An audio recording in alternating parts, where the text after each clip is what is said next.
अगर ballot paper हुआ, प्रधानमंत्री हमारे दावे के साथ मैं कह रहा हूँ कि वो नहीं होते और नहीं होंगे भी। ये तो अखिलेश सरकार की थी, जितने यादव के लोग थे चौराहे चौराहे पे सभी मंत्री हो गए थे, किसी का आना जाना दुर्भर हो गया था। वे आज के छत्री की तरह वे भी बड़े छत्री बन गए थे।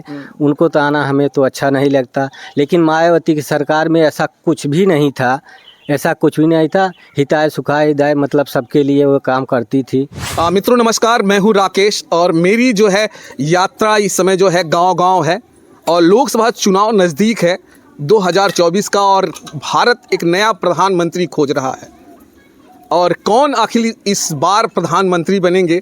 नरेंद्र मोदी, बहन मायावती, अखिलेश जी, राहुल जी, तमाम लोग हैं। वो लोग अपनी जो है दावेदारी कर रहे हैं कि इस बार मेरी सरकार, मेरी सरकार।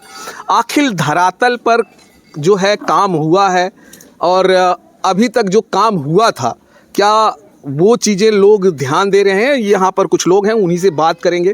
इस सरकार का वादा है सबका साथ सबका विकास।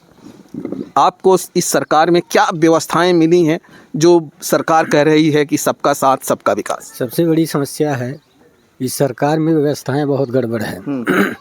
बहुत गड़बड़ इसलिए है कि योगी सरकार ने चैलेंज दिया कि हम सबको सुखी रखेंगे। सबसे पहले बैल और बर्धे जो है वो गांव-गांव में टहल रहे हैं, कहते हैं कि मैंने थोड़ी छोड़ा है, गांव किसानों ने छोड़ा है। पहले सोचिए, जो बैल बर्धे जो है वो जाते थे दूसरी जगह कटते थे और विदेशों में जो है जाते थे कट के, उसका फ़ायदा गवर्नमेंट के होता था। लेकिन किसान भाई बताइए, उस बैल को रखेंगे, गाय को रखें तो वो जाएंगी कहाँ? मजबूर होकर छोड़ना पड़ेगा और जब छोड़ना पड़ेगा तो किसान बेचारे जो है वो परेशान होंगे। और महंगाई इतने चरण सीमा पे हो गई है कि बताइए, इतने चरण सीमा पर होने के बाद किसान बेचारे क्या करें? सारा गल्ला जो है वो गवर्नमेंट बेच दे रही है दूसरी जगह। 50% गरीब लोगों का खेत नहीं है। बताइए, वो जो 10 रुपया कमा रहे हैं, बताइए कमाने के बाद वो किसी जगह जा रहे हैं, गल्ला भी नहीं पा रहे हैं। वैसे बेचारे कैसे कमाएंगे, कैसे खाएंगे, क्या खाएंगे? और रही बात है कि यहाँ जो है कॉलोनी या घर द्वार की बात करो तो सबसे बड़ी समस्या यहाँ है, झोपड़ी ज़्यादा दिखाई पड़ेगी, पक्का मकान कम दिखाई पड़ेगा। क्योंकि कहने वाली बात कुछ और होती है और करने वाली बात कुछ और होती है। जिस तरह से दिखाने और जिस तरह से हाथी के दिखावे वाले दांत कुछ और होते हैं, लेकिन खाने वाले कुछ और होते हैं। सबसे बड़ी समस्या है मोदी सरकार में कि इनकी बात जो है कुछ और है और करने वाली बात कुछ और है। चलिए, और एक और सवाल है, जिसे आपने कहा कि बछड़े या गाय छोड़ दिया गया है, लेकिन उसके लिए उन्होंने गौशाला बनाया है कि गौशाला में क्यों लोग नहीं छोड़ते? सबसे बड़ी समस्या है कि मोदी सरकार अगर ऊपर बैठी है तो उनके अपने विधायक से समझें, अपने मंत्री से समझें कि बताइए गांव में गौशाला बनवाया गया है कि नहीं बनवाया गया है, क्यों नहीं छोड़ा गया है उसमें। अगर वहाँ जो है जैसे जो है बर्धों को चारा वगैरह दे रहे हैं तो किसके पास जा रहा है? ये तो मोदी को समझना चाहिए, योगी को समझना चाहिए। बताइए, गवर्नमेंट जो है इस तरह से नहीं देख रही है। क्या कर रहे हैं गांव के लोग, क्या खा रहे हैं, कैसे हैं? अरे वहाँ भी ले जाओ, देके 1000 रुपये मांगते हैं।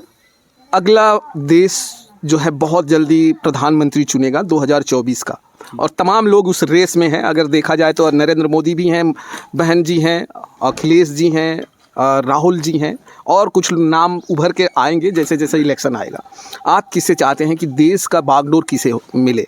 सबसे बड़ी समस्या है अखिलेश सरकार में, अखिलेश सरकार की थी, जितने यादव के लोग थे चौराहे चौराहे पे सभी मंत्री हो गए थे, किसी का आना जाना दुर्भर हो गया था। वे आज के छत्री की तरह वे भी बड़े छत्री बन गए थे। उनको तो आना हमें तो अच्छा नहीं लगता, लेकिन मायावती की सरकार में ऐसा कुछ भी नहीं था, ऐसा कुछ भी नहीं था। हिताय सुखाय हिदाय मतलब सबके लिए वो काम करती थी। हाँ, अगर वो अकेले काम करती तो आज अकेले जैसे सरकार जो है अखिलेश की थी और यादवों को बहुत ऊपर कर दी थी। अगर मायावती सिर्फ 80 के लिए करती अकेले तो आज 80 भी बहुत ऊपर चले गए होते, लेकिन वो सबके लिए करती थी। लेकिन वो जात के जो है वो दलित थी, इसलिए ज़्यादा जो है सवर्ण लोग जो है उसको लाइक नहीं कर रहे हैं। इतना बढ़िया काम करने वाला आज तक यहाँ जब तक योगी सरकार आई है या जो है अखिलेश सरकार, इनसे बढ़िया कोई नहीं काम कर रहा है। आप किसे, हमने एक सवाल था, किसे आप चाहते हैं कि देश का जो है बागडोर किसके हाथ में हो? सबसे बड़ी समस्या ये है जो हमारे देश के विकास करे, दलितों का विकास करे, गरीबों का विकास करे, हम उसको चाहते हैं जिस तरह से मायावती करती थी। हमें मायावती जी पसंद है और कोई भी नहीं पसंद है। और सबसे बड़ी समस्या ये है कि मोदी सरकार, पहले बताइए, वो लोग बड़े बड़े बिल्डिंग बना लेते हैं, बड़े बड़े धनवान हो जाते हैं, उनकी सैलरी कितनी है? उनकी सैलरी देखिए कितनी है। अगर उतनी सैलरी थोड़ी सी है, इतना बड़ा बड़ा मकान बना लेते हैं, कहाँ से आता है? सबसे बड़े फ्रॉड तो वो हैं, बताइए हैं कि नहीं है? जी जी। सबसे बड़े फ्रॉड वो हैं। और सबसे समस्या ये है कि मोदी जी जो लाइट में आ गया, उनका जो है प्रत्याशी, उनका विधायक, उसको अपने कस्टडी में ले रहे हैं कि नहीं ये आदमी गलत है। वो विपक्ष को ऊपर ज़्यादा हमला कर रहे हैं। और बेचारा विपक्ष आदमी उनके डर के नाते वो जो कुछ बोल नहीं रहा है। लेकिन हम तो आम आदमी हैं, हमें तो कोई नहीं रोक सकता, हम तो खुल के कह सकते हैं।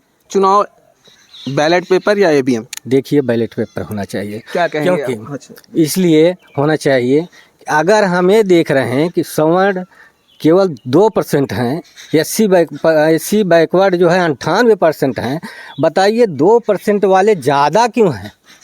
उनका वोट क्यों ज़्यादा पड़ रही है? और 98% वाला का जो है ये जो है कम क्यों पड़ रहा है वोट? इसको आप बताइए। ये मोदी को कैसे मोदी जो है इस तरह से जीत रहे हैं, प्रधानमंत्री कैसे हो जा रहे हैं? मतलब आपका सीधा सीधा ये कहना है कि ईवीएम पूरी तरह से एक तरह से रोल अदा कर रही है? इस तरह से रोल अदा कर रहे हैं। मोदी जी केवल चूतिया बना रहे हैं हम लोगों को, एससी बैकवर्ड वालों को, और कुछ नहीं, और कुछ नहीं कर रहे हैं। बताइए, यहाँ झोपड़ियाँ हैं, मकान कुछ भी नहीं है। अगर राशन की बात कर लें तो 5 किलो राशन दे रहे हैं, और राशन कार्ड की बात कर लें तो बताइए जो है एससी वालों को जहाँ 10 परिवार हैं वहाँ 4 परिवार का नाम है, 6 परिवार का नाम कटा है। तो बताइए बेचारे जो उसी में कोटेदार 2 किलो कम भी दे रहे हैं। क्या गवर्नमेंट नहीं देख रही इस बात को? गवर्नमेंट को समझना चाहिए। बड़े आदमियों को जिसके पास बिल्डिंग है उसके पास जो है 2-2 कार्ड बने हैं, वो अपना कार्ड की तो बछड़ों को या बैलों को जो है दरा के खिला रहे हैं। एक गरीब को कुछ नहीं मिल रहा है, बताइए वो कहाँ से खाएगा? केवल वो अफवाह उड़ा रहे हैं कि मैं 5 किलो राशन दे रहा हूँ, फ्री में दे रहा हूँ, ये कर रहा हूँ, वो कर रहा हूँ। इस तरह से नहीं करना चाहिए।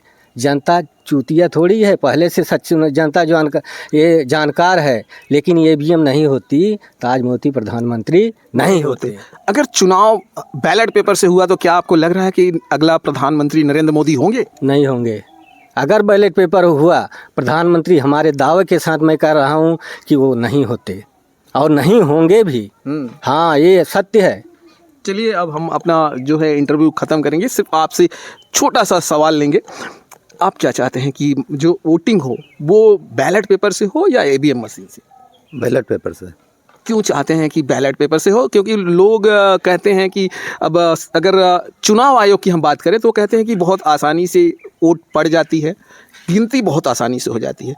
तो आप एज ए वोटर हैं, आपको भी आपका हक है कि आपकी वोट सही जगह जाए। तो आप क्या चाहते हैं कि क्या फ़र्क ऐसा आपको लगता है कि मशीन में फ़र्क है? मशीन से घपला होता है, जो है घपला होता है। हाँ, आपको पूरा विश्वास है कि घपला होता है? घपला होता है जो है। तो फिर चुनाव जो है किस पे? बैलेट पेपर से।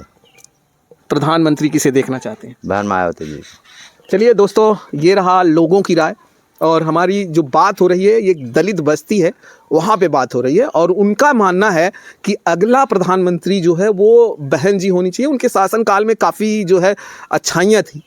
अगर बहन जी दलितों की सोची होती तो आज दलित बहुत ऊपर होते। उन्होंने पूरे समाज को देखा, पूरे देश प्रदेश को देख कर चली। इसके लिए जो है उनका शासनकाल बहुत ही अच्छा रहा था और तमाम उसमें व्यवस्थाएं अच्छी थी।